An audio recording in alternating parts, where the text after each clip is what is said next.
Hi, I'm Adnan Mahmutović, and this is Love and Its Discontents podcast. Charlotte Bronte's novel, Jane Eyre, is what we usually call a Bildungsroman. It follows the story of Jane, a plain girl who fights through a series of difficulties on her path to self-realization and love. Jane meets many obstacles in her life. It starts in her childhood when she lives with a cruel and abusive aunt who thinks Jane has bad blood and is unlovable.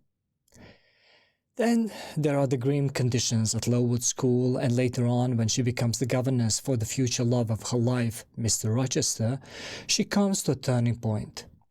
She finds out at her wedding to Mr. Rochester that he has a secret wife called Bertha. Bertha is apparently mad and violent, and she burns down his estate. At first, Jane leaves him, but then, after inheriting a fortune and becoming a truly independent woman, she reconnects with Mr. Rochester. In the end, she utters the famous line, "Reader, I married him." So, Jane overcomes many great obstacles that are typical of the historical time she lives in. Through her determination, through sharp wit and courage to simply be who she is, she not only finds love, but also defines love. Already as a child, she knows who she is, what she believes in, that she has a good sense of what love is. Rochester recognizes this stability in her selfhood. Yes, the novel is a Bildungsroman in which a young character develops, but it is remarkable that Jane has a very strong notion of selfhood already from early age. Consider the fact she does not buy her aunt's notion that she is unlovable and that she has bad blood, that certain madness runs in the family. Now, no matter how madly in love she may be, Jane constantly shows that she is the rational one in her decisions.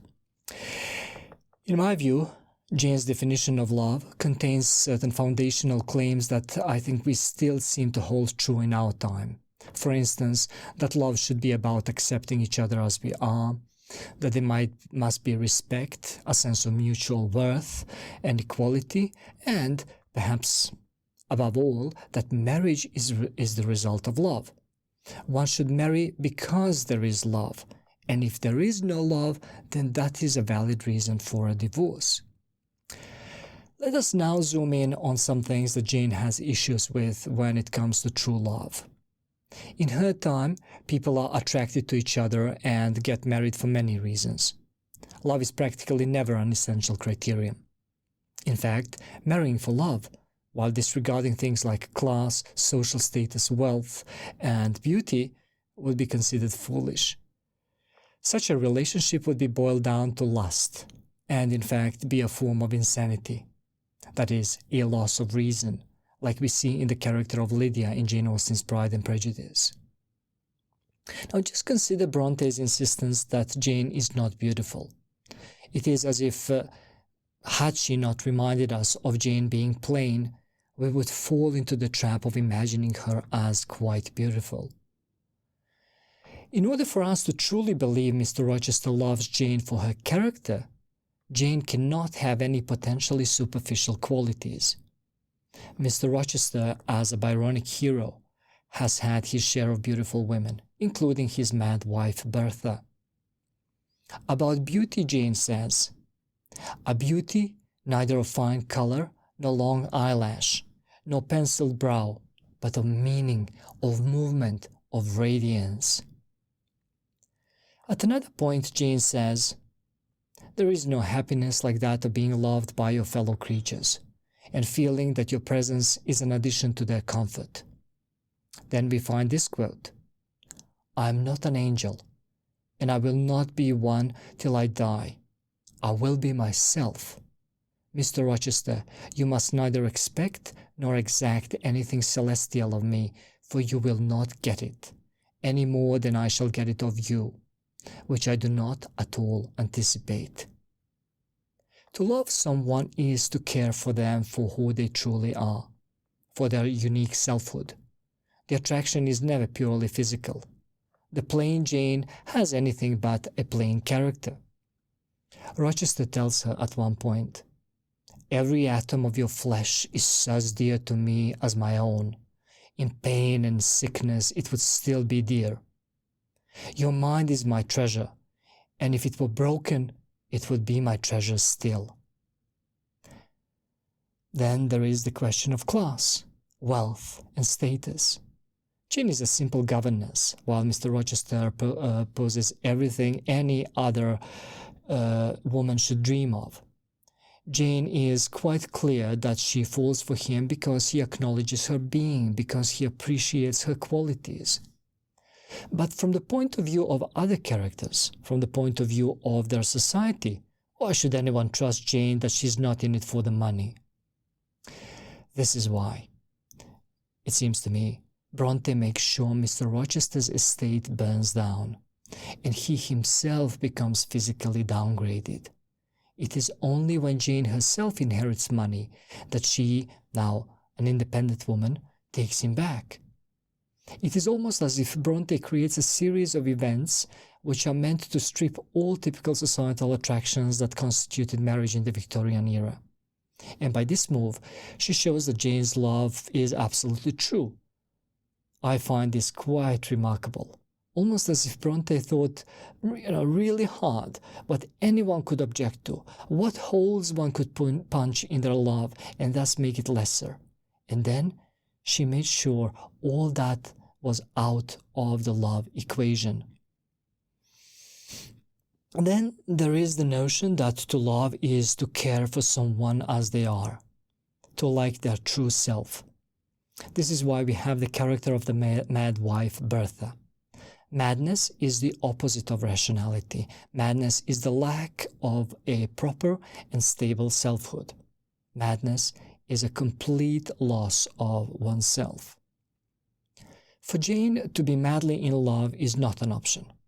She must retain her faculties of reason and exercise control and agency. This is why we think of Rochester's first marriage as a sham, as suffering, as something he honored despite the fact there could be no love between his rational self and the mad woman in the attic. Jane is never entirely madly in love with Rochester. She always makes sure her integrity is untouched. This is how love is defined, not as the ecstasy, as being beyond oneself, outside oneself, but always working on maintaining that very rational and stable core. Jane says, "I care for myself. The more solitary, the more friendless, the more unsustained I am, the more I will respect myself." Then she also says, "I can live alone, if self-respect and circumstances require me to do so. I need not sell my soul to buy bliss. I have an inward treasure born with me, which can keep me alive if all extraneous delights should be withheld, or offered only at a price I cannot afford to give." The clarity of thought is quite striking. The foundations of love and relationship are practically set in stone. She may have to accept bad circumstances, but she will never compromise herself. That would be the ultimate loss, and with that loss, she would also lose love. What strikes me a great deal is the extent to which elements of this particular ideology of love have survived, and still seem to linger as ideals in our contemporary notions of love. For instance, as I said, to be loved for who one is, to avoid compromising one's principles, is something we'd consider quite important. We do seem to have a general notion that marriage follows a loving relationship, and once love is gone, marriage is supposed to end. Love becomes this ground of the social contract, and is often emphasized in wedding ceremonies, both secular and religious. The notion of "till death do us part" becomes valid only under the condition that there is love. There is one thing which I haven't mentioned, the idea that Bertha, the mad wife that Mr. Rochester locked up in his attic, is in fact Jane's double. Now, Bertha and Jane are supposed to be like two sides of the same coin. Bertha symbolizes Jane's extreme but suppressed passion. She serves as a warning that Jane too could end up there if she gives herself entirely to love. In another future episode, I will focus more on Bertha as she was depicted in a spin-off written by Jean Rhys, entitled Why Sargasso Sea, where we find out who Bertha was before she married Mr. Rochester. I hope you enjoyed this short reflection on Jane Eyre and that you have become hungry to find out more about the way this classical novel depicts love. If yes, please join me in the next episode as I discuss these themes in some depth with Dr. Lisa Ann Robertson from the University of South Dakota. Dr. Robertson is an expert on Bronte's novel, and I'm sure she'll have much to add about this classical tale of love. Until then, much love from Stockholm.